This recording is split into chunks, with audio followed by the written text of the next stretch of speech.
মসজিদের নাম পাগলা মসজিদ, কেমন লাগে শুনতে? বলবেন এ বিষয়ে কিছু? আপনার কাছে যেমন লাগে আমাদের কাছে তেমন লাগে। কেমন লাগে? আপনার কাছে শুনতে খুব ভালো লাগলে তাহলে আমাদের কাছে শুনতে এমন লাগবে, প্রশ্নই আসে না। আল্লাহর ঘর মসজিদের সাথে এই জিনিসগুলো মোটেও যায় না, মোটেও সামঞ্জস্যপূর্ণ না। পাগলা মসজিদ, আপনি দেখেন মসজিদে হারাম আল্লাহ তাআলা কি সুন্দর নাম দিয়েছেন, অর্থবোধক নাম। বাইতুল মামুর মসজিদের নাম দিয়েছেন, এলাকাভিত্তিক নাম দিয়েছেন মসজিদে কুবা। নবী সাল্লাল্লাহু আলাইহি ওয়াসাল্লাম মসজিদের নাম দিয়েছেন মসজিদুন নবী সাল্লাল্লাহু আলাইহি ওয়াসাল্লাম, আল মসজিদুন নববী। মসজিদের নামের একটা মাহাত্ম্য আছে, তাৎপর্য আছে, সম্মান আছে। আল্লাহর ঘরের আজমতের সাথে, আল্লাহর ঘরের বড়ত্ব এবং শ্রেষ্ঠত্বের সাথে ওই নামের একটা শ্রেষ্ঠত্ব আছে। কিন্তু পাগলা মসজিদ এটা খুবই নিকৃষ্টতম একটি নাম। আল্লাহর ঘরের মসজিদের সাথে মোটেও, শানের সাথে মোটেও যায় না। আপনার কাছে কেমন মনে হয়েছে যে আমি জানি না, তবে এই নামটি শুনে আমার কাছে মসজিদের বৈশিষ্ট্য আছে এর মধ্যে মনে হয় না। এটা মূলত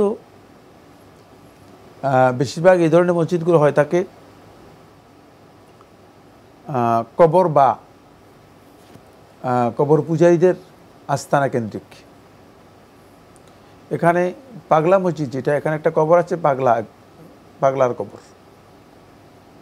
তারা এর নামও আছে, কি বাবা যিনি তার নাম দিয়েছে আমি জানি না, হয়তো জানি কিন্তু বলবো না।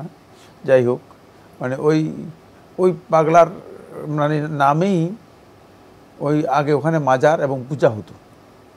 পরবর্তীতে মাজার এবং পূজার, মানুষ তো শুধু মাজার পূজা হলে মানুষ তো আসে না, অত বেশি হয় না। পরবর্তীতে সেখানে মসজিদ করে একটা বড় ধরনের আয়োজন করা হয়েছে এবং মসজিদ করা হয়েছে। এখন ওই মসজিদটাই প্রসিদ্ধি লাভ করেছে এবং এটার নাম হচ্ছে পাগলা মসজিদ। এরকম কেল্লা বাবার মসজিদ আরেকটা আছে, কেল্লা বাবার মসজিদ এই ধরনের আরেকটা আছে। এখানে কি বলে জানি গরবিশার মসজিদ, এগুলো সবগুলো দরবার কেন্দ্রিক মসজিদ। এই ধরনের মসজিদগুলোতে সহি বক্তব্য হচ্ছে যদি কবর আগে হয় থাকে এবং সে কবরে যদি পূজা অথবা কবরের সিজদা করা হয় থাকে, অথবা কবরে রাসূল সাল্লাল্লাহু আলাইহি ওয়াসাল্লাম নিষিদ্ধ যে সমস্ত বেদাত আছে সেই বেদাতগুলো হয়ে থাকে, তাহলে সেই কবরের কোনো মসজিদে সলাত আদায় করলে সলাতেই হবে না। সুতরাং এই মসজিদটা নামগত দিক থেকে যেমন এর মধ্যে প্রশ্ন রয়েছে, এই মসজিদে সলাত আদায় করাটাও প্রশ্নবিদ্ধ। বিশুদ্ধ বক্তব্য হচ্ছে এখানে সলাত আদায় করলে সলাত হবে না।